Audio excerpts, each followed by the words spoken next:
Anyways, Hustle singing in opera. What the fuck?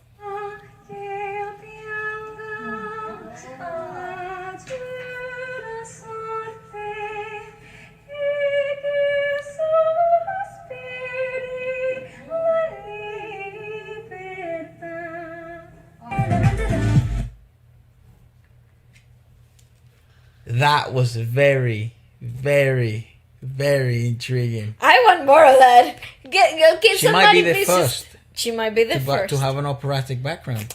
Listen, I want more of that. Pull it back. Please show me more of that stuff. Girl, what the hell?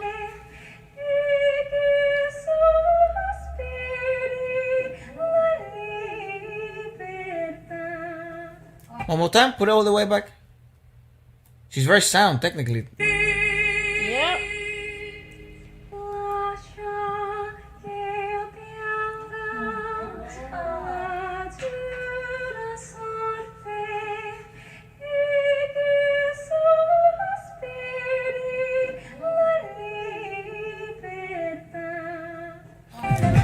Just an observation. Just an observation. Because I'm obviously not the expert in this couch in singing.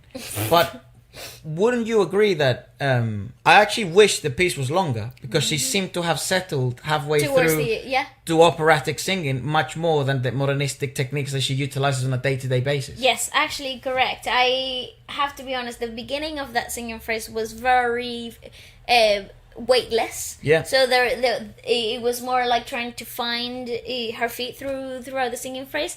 But towards halfway through the piece, where it gets a little bit more difficult, in a slightly muscle memory took over. So the opening, dust came off. The opening of the soft palate right towards the back, and the rounding of the vowels itself became really notorious, given that big resonant high note at the top.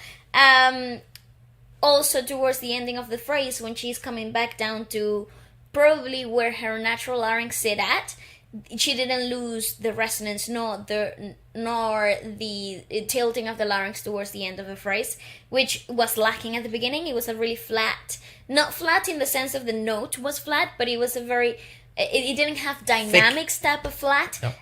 Towards the beginning of the singing phrase, and I think it's due to a lack of using.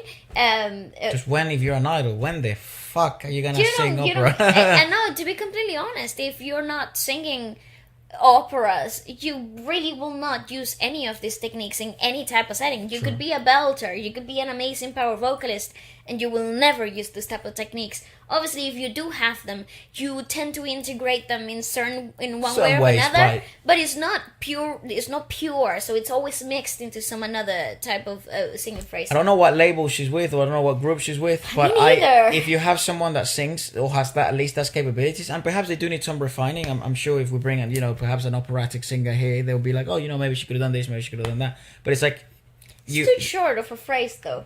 True. So if you have that, at least some foundation. What type of songs could you do in terms of you can add epicness to a sense that no other group could? I feel like it's because every now and then groups like Dreamcatcher would benefit from someone like somebody this. Who whip out the opera. Yeah, dude. So it's like I always think like that, because all these labels, and especially when we have conversations with our publicists and the people who are really involved in the Korean music scene with these labels, and there's so many groups coming out, and there's always groups trying to reinvent themselves and do things differently and come out with different sounds. That's something we've yet to see, in the sense of like that. We always see, huge abnormal changes in music and cocktails and things like that, but maybe we've never really leaned into the whole, like BAP when they're making those cinematic sort of... Correct. You know what I mean? Or like BTS when they were doing these huge cinematic compositions. What if you had the musical score also be the ladies? Correct. What the fuck? That would be so revolutionary. But anyways, just ideas. I'm an idiot. Go on.